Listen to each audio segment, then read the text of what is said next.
Okay, so I can't be alone in this opinion in saying that the Bleach Thousand Year Blood War anime so far with 3 episodes deep is simply something else to say the least. Because fam, where this episode picks up is basically from where the last one left off, with Ichigo getting ready to snap on this dude, Sternritter J, also known as Quilge. And similar to the way I felt with the manga, it seems as though this dude is absolutely ruthless and straight up a monster. Because this episode was starting to unravel slowly but surely the mystery of the Quincy's and the Bleach Thousand Year Blood War arc that we're getting into as a whole. We have Ishida in the back researching in his father's library. We also have that one Shinigami that coincidentally, very oddly, looks a little bit like Aizen talking to Ryunosuke, kind of monologuing, and I felt that was done very well, to be honest with you, the way it was transitioning back and forth between monologue and Ishida researching in the library. Like, the transitional scenes between each scene throughout the episode was done very freaking well. But the action in this episode was definitely on point, with Ichigo charging with a Getsuga Tensho at Quilge, and I ain't gonna lie, considering it's been like a million freaking years since we've heard it, I don't get tired of hearing that Getsuga Tensho! Getsuga Tensho! But I did find it very interesting that some of those shots have been available for quite some time via trailers, which means that this thing has been somewhat ready, at the very least you could say, for quite some time, because I remember very vividly that first shot of him using Getsuga Tensho against Quilge was shown in a trailer months back. So they have been really just polishing and shining this thing up for a while now, because yeah, that was previously released, and that means usually a good thing when they have animation available months ahead, especially at that caliber. Although I will throw the argument that, especially with this episode, is starting to become more apparent to me that they are definitely focusing in more on art than animation. Not that the animation is bad per se, but definitely I've noticed that the art, they're keeping it on 20 out of 10 in terms of the colors are vibrant, the beautiful digital composites that they were using, just in general, the character designs, all of the art for the most part, they have made look flawless. Granted, there's an argument to be had there on the filters that they use, in particular like when they're in Huecomundo, it seems like there's this darker bluish tint, which I'm kind of fine with it and it makes sense, and just in general, the entire anime should have a damn tint on it, considering we're at war. As this episode proclaims, we are at war, and a war that's been coming for a long time, because we got Captain Yamamoto declaring, dog, we're here for war, and we at the same time have Mayuri Kurosuchi pretty much going into the whole details of, yeah, dog, 1,000 years ago, probably should have killed that lad, you know, that guy Bach, which kind of all ties in and gives you a quick understanding of why this is called the Bleach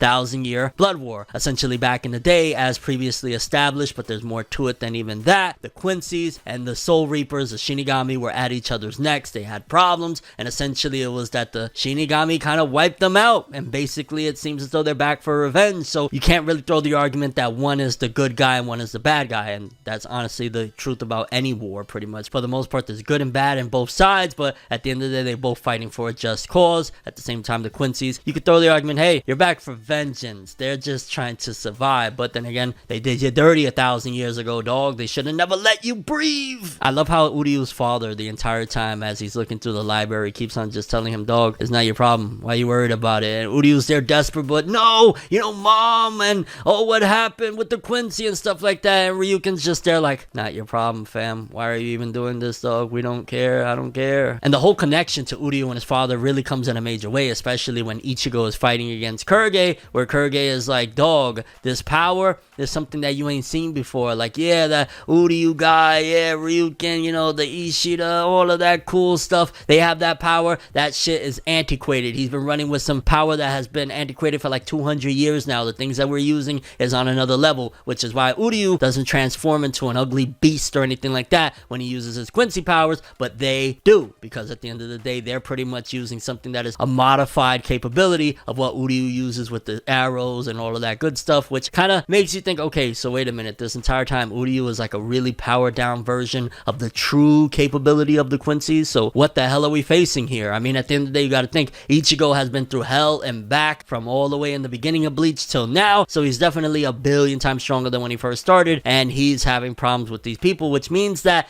yeah, if you're having having problems against the grunts, because at the end of the day you could clearly see why this dude is strong, ultimately the Sternritter J Quilge dude is nowhere near the boss. So if you're having problems with the underlings, what the hell you think you're going to be able to do against the boss? Then we had the resurgence of the Tres Bestia with their Ion monster, pretty much a monster created using, I believe it's the left arm of each one of the 3 girls, and it turns into this giant hulking thing, which I ain't gonna lie, I forgot all about Ion. And pretty much when they used Ion to go at Quilge, I was like, okay, yeah, let's take dude down, let's do this bad boy, let's go. Because at first when I saw it, I was like, wait a minute, is that a hollow? Like, is a random hollow just jumping in? How is a random hollow hurting Quilge? I was about to say, what are we doing here, fam? When did this happen in the manga? Where was I? What was I reading back in the day that I don't remember a random hollow just jumping in and hitting Quilge and managing to hurt him? But then I was like, oh, okay, it was, Tres Bestia, they're not done yet. Shout out to Tres Bestia, like, they try their best, but yeah, Quilge was like, dog, come on, get your monster up out of here, fam. I'm the monster around here, because he uses a technique, I believe, called Volstandish, however the hell it was pronounced, and pretty much absorbs Ion and takes in all of that creaturistic feature that he has into his body, having those ugly eyeballs on his wings and his skullish, Arankar, Espada, mouth-looking shit, like really gnarly design, or creepy design, I guess you would say. But ultimately, if Ichigo wasn't already having his hands full against Quilge beforehand, now he absorbed Ion, and Ion in and of itself was a creepy-ass, strong-ass monster, so now Ichigo really got some problems on his hands, and Tres Bestia had to run up out of there. I was like, god damn it, dog, the 3 besties ain't doing motherfucking thing, like, all you had to do was power dude up now, what's going on here? And a part of me really wonders exactly what Tite Kubo is going for with this whole new Shinigami, Ryunosuke, and that other chick, because they're definitely very prevalent. He used them to showcase the whole history as a narration back and forth between them and that one Aizen looking dude and Ishida and his father or whatnot. So is he just using them in terms of like to add narration throughout the story so that we don't have to have the same people like Orihime or Ishida or whatnot, or was there more to it? Again, I initially thought when I first seen it was, oh, this is Tite Kubo's way of kind of making it very inviting for newer fans to understand things, because pretty much if you think about it, anybody that just jumped into Bleach, they don't understand anything, are pretty much able to experience all of this for the first time via these 2 characters. I wonder if there was a possibility that even all the way back then, Kubo was on some Juha Bach stuff, and he knew one day the Bleach anime would go off air for a long time, and he would have to inform new fans on what the hell is going on here, so he created these 2 dudes, because pretty much that's what it seems to be, like a great gateway into Bleach via these 2 characters that are also brand new, newbie Shinigami essentially, because as they're getting the plot of a lot of this stuff with the Quincy, sure, there was some newer aspects like this man that he should have killed 1,000 years ago, which I don't think that was actually referenced by the Aizen looking dude, but also a lot of the history of the Quincy's from 200 years ago, the back and forth with pretty much Yamamoto, Captain Commander, and them, and the Quincy's and whatnot, that pretty much felt like, again, you're getting an invite into the lore of Bleach in case you missed it in the beginning when Ichigo first started, having issues and eventually becoming comrades with Uryu. It also makes you wonder, what is Uryu's role going to be in all this? Because let's just say he finds out that hypothetically there is somebody that either on the Quincy side or the Shinigami side is really wrong. Like, let's just say that he finds out that, no, the Shinigami did us really dirty. The truth is that it was even more evil than we ever could have anticipated. Is he going to rock with the Quincy full force and go against Ichigo and them? Or if he finds out the opposite, that no, we was actually very bad and they had to stop us, and that's why this war went down 1,000 years ago, is he gonna decide, alright, I gotta go help out my man's Ichigo, it's time I slaughter the rest of my kinfolk? Like, what will his decision be based on the true knowledge of everything that went down? Because we got a little glimpse of it, 1,000 years ago some shit happened, all of that good stuff. We find out more, especially considering something maybe to do with Uryu's mom. Things might get really quick with Ishida, Uryu, and Ryu can do something, dog. Why you keep telling your son there's nothing, no involvement for you, fam? Why don't you get up, pick up a stick, do something, dog? What are you doing? But then the episode takes it to another level when explosions start going off in the Seritei. We see pow, pow, pow. What the hell is about to go on, baby? Let's go. This was, I'm not even gonna lie, I'll tell you right now, when I read the manga, that part in particular with Kita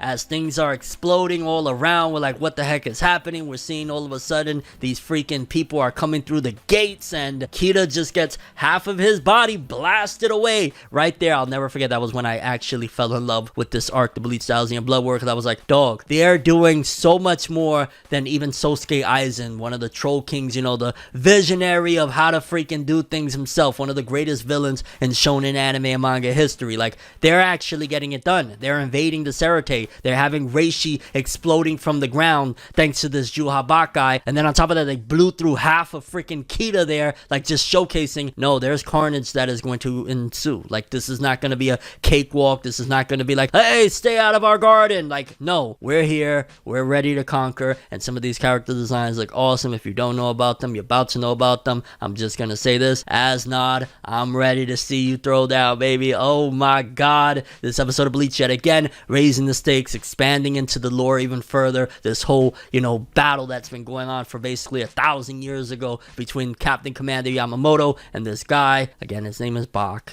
Spoiler alert, Bach. It's not like it's going to unravel the plot like, hey, did you know that Bach means Aizen's father or some crazy shit? Like, don't worry, there's no spoilers. Imagine I was like doing some next level chess and he actually is Aizen's father, and I'm just telling you this to throw you off. Maybe he is. He's not, I promise. I wouldn't be an asshole and spoil you like that. But yes, people, the Quincy invasion has begun with the Sternritters attacking, which kind of makes you wonder, okay, why are they calling themselves the Sternritters? Is there a difference between Sternritters and Quincy? Because wouldn't you just say the Quincy invasion has begun? Also makes you wonder what the hell the Captain Commander's plans are, because, oh, dog, now it's getting real. Not only is Ichigo basically the special force as categorized by Quilge and them is occupied, he's over there at Huecamundo with his people. Then on top of that, the Seritei, the inner, you know, Ryukan guy is actually freaking being destroyed. Did I say Ryukan guy right? Is it Ryukango? I don't know. But pretty much the Seritei itself getting invaded, the good parts too, not just, you know, the slums or whatnot. The inner citadel, so to speak, is being destroyed. Yeah, this is going to be very bad, and I'm not even gonna lie, this is probably the highest the stakes have been in Bleach thus far. And we've had the stakes very high. We had Aizen walking through towns of Karakura town, pretty much that you get next to him, you're gonna evaporate and stuff like that. But this hits a little different because we always had the idea of, hey, you know, we still got Soul Reapers to send out. They may not be able to do much against Aizen, but we're waiting for Ichigo. He's going to be able to get it done. Not only is Ichigo right now not getting bested necessarily, but definitely in trouble against this Quilge guy, but all of the people that you would expect, yo, send Renji out, send, you know,